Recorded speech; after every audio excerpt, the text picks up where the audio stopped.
one of the things about the economy is when it's experiencing structural reform, what would that mean for social stability, particularly the employment opportunities, such as coal and iron and steel? Professor, did the Premier give some message? Yes, I think the Premier has sent a very clear message about, well, first of all, I think as the experience in the global economy, structural reform is always challenging and difficult to undertake. So I think that is a very challenging task that Chinese government is taking over right now. The second thing is, I think, one particular message I think that the Premier sent in today's press conference is, well, I think China is quite committed to making that structural reform despite the short-term headwind or challenges. So I think in particular in the area of iron and steel or the coal mine, I think the government did, I think, a few preparations. One is, well, they set aside a certain fund for helping the employees in those areas to make the transition. The second is, I think that the government is willing to forsake some of the short-term growth goals in order to facilitate or encourage this transition. 100 billion RMB, that is the fund that Professor Zhu earlier talked about, that the Chinese Premier briefed the public here in China. Chinese government set aside for re-employment of the laid off, if possible, laid off workers of these areas. But how is it likely to be allocated? How is going to be the central government's role playing vis-a-vis local government and the SOEs or even private sector? This is still unknown. I think the message is now clear. In one part, the money will be provided to the individual workers that are being laid off instead of to those zombie enterprises, because otherwise they will use it to produce more excessive capacity, and the money will be channeled to transfer their job skill primarily. And training and stuff. Yeah, for the job training and knowledge upgrading. Also, reallocation. So that is clear. But what is not really clear is that how are we going to deal with zombie enterprises, and are we going to resort more to the bankruptcy law, or are we still resorting to the old-fashioned administrative means by the mandatory merger and acquisition between two or more state-owned enterprises? This is not just a industry that we are talking about. This is an interesting experiment, an important experiment about how China is struggling with three important tasks all at the same time: growth, social stability, and structural reform. How do you think China is doing so far? The Premier's remedy work?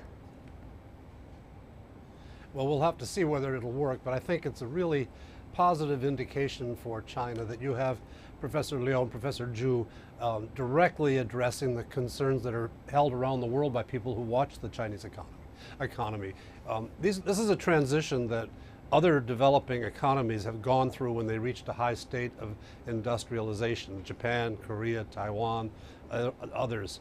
And it's a very important transition. The good news is that people like Professor Liu and many in the State Council understand how challenging this will be. We really need to help China understand that mergers and acquisitions, the continued taking on of bad debt by banks in order to create these large conglomerates is the path that Japan went down unproductively for quite a while, and they had to go through a wrenching reform that caused a lot of slow growth. Hopefully the guidance that came out of last December's Economic Work Conference and now the details contained in this new 5-year plan will give a roadmap to people to make the decisions to proceed with a larger number of bankruptcies than the special interests who control them will want to see, and at the same time provide the means to alleviate the social effects of the bankruptcies and downsizing of excess capacity. So can I add one more point? Another vicious warning I really sign I could see is that again we shift more of the debt into equity. So because that really doesn't really create liquidity, and that can really simply shifting the problem from the debtor into the creditor. So that can really cover the problem for a while, but that's not really a sustainable So solution. what about the sustainable solution? Let's talk about some of the possibilities. First of all, technology. I think this is everybody agree technology could transform the industry, but how fast, to what extent will that be able to catch up with the speed of change that we have seen already in a society? Yeah, I think, surprisingly, I think China has emerged as not only a just simple made in China cheap manufacturer hotbed anymore. I think many of Chinese internet companies or high-tech companies, for example, I think one of the flagships like the drone company that's coming out of Shenzhen. I think China is now leading the world in many cutting-edge technology or application of technology these days. So I think there's a lot of potential to be achieved or a lot of potential to be unleashed in the technology and the technology-related new business model type of entrepreneurship. So I think that is a very promising area. The question, I think, as you have proposed, is well whether that will be fast enough or that will be big enough, Efficient enough also. Yeah. I think that really depends on I think one topic that Mr. Paul touched upon, productivity. I think it's a little bit a race between I think the SOEs and the private enterprises in terms of whether they can get the financing that they need, whether they can get the resources they can have, whether they can access the market which are allowed to enter. So I think this is all falling back to the fundamental question about, well, where do we draw the boundary between the state and the market? When it comes to crucial points of employment, social stability, how do you see China is likely to proceed, Mr. Paul? Well, you're going to have unemployment in pockets. The Northeast and down in the Guangzhou area will see higher unemployment as there's a tremendous shift in the industries to higher tech capabilities and therefore more robotics and less hand labor. And that's going to need localized attention. And this is the great challenge in China. How do you take central decisions and assets and deploy them effectively at the local levels where the problems are? And the incentive at the local level to resist change and to try to keep things as they are is very strong, and it's got a deep history in Chinese culture. So it's going to be very important.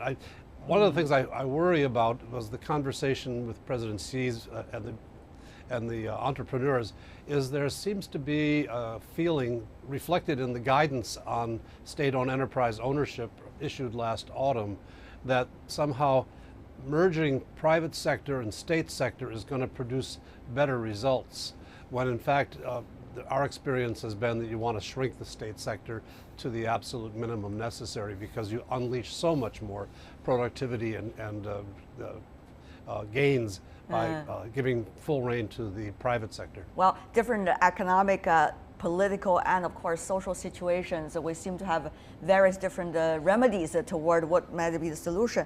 Which area do you think China should really focus its attention on? Can we really do things at the same time? Well, actually, by all responsible economists, innovation does not only mean technological improvement. Without institutional environment, innovation won't sustain. And that's number one. Number two, without a big consumption power, innovation cannot be supported to commercialize. So therefore, there should be a two-wheel wagon. So the system innovation and also technological innovation. And for China, I think the breakthrough can be, of course, we identified the internet-related areas like cloud computing, etc. But I think AI, which is also a new thing. But more fundamentally, I think China will generally upgrade its technology and the process of mass production, because after all, China will have to still rely on its the next phase of industrial upgrading. So this is really the pillar for China. So yes, we talk too much about Internet Plus, we talk too much about e-commerce, but real economy, well, actually that's really the emphasis attached by Premier Li during the press conference. Yes, real indeed, economy at the very beginning will work really well.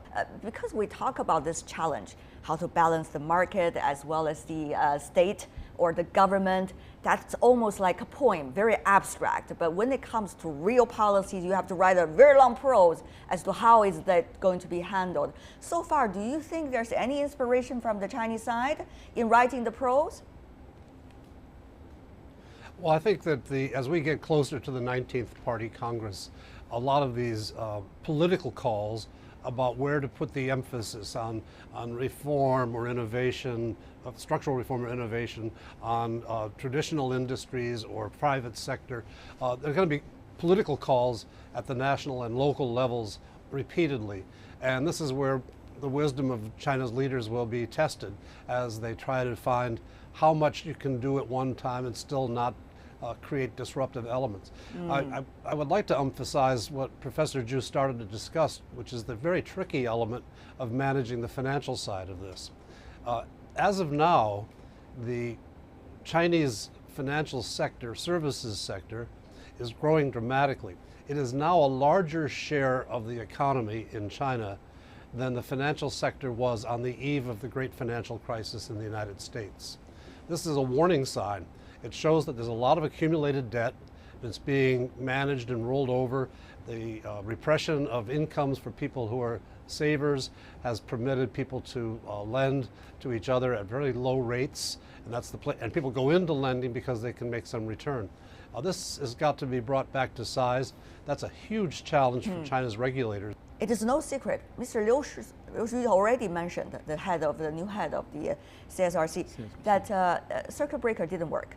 Intention was good, but didn't work. Yep. But the question is, what about in the future? What kind of balance has to be kept? And will the regulators be able to figure it out? Yeah, I think a very famous economist, Milton Friedman, once said that, well, people often make the mistake of judging a policy by its intention, not by its consequence. So the problem is, I think, the incentive system. I think we have to sort out the incentive of the regulators or the local governments. For the local governments, well, they want to grow their economy as fast as they can. And both politically and economically, they want to have a bigger budget to work with. Right. But then that is going to accumulate systematic risk at the national level, which is the regulators' burden or responsibility. So that is where we have the tension. So I think in the future, in the near future, I think fiscal reform is very important. How to allocate the resources between the local governments and the central government. And also, well, if you give local government sort of limited resources to work with, then maybe you would have to rely more on the real estate, which is like a big center of risks.